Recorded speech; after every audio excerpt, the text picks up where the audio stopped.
Ako si John Vincent, ang primary operator ng UV machine dito sa BDC. Ito po yung UV rotary printer. As of today, madalas po itong gamitin at naka 460 pieces kami run last week. Sa consumable naman po namin is wala naman po kami na-consume. Ito naman po ang aming ink, nasa tangke naman na po. At ito naman po ang aming project inventory. Good for 1 month pa naman po. At ang bihira lang din po namin gamitin is ang CMYK. Ito naman po ang aming head, maayos naman po. At ito naman po ang aming cupping area.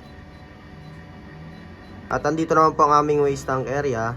Ang last disposal po ng waste ink namin is kahapon lang po. Ito naman po ang aming EBR. Maayos naman po. At ganito naman po ang tamang pag-head clean.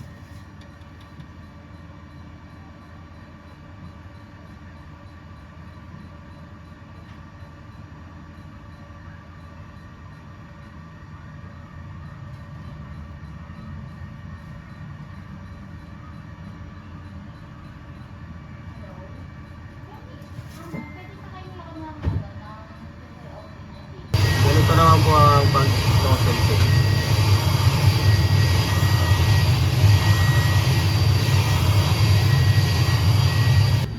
Ito naman po ang sa PC namin. Ang hard disk level sa C is tama lang naman po at may 80% antivirus USB blocker.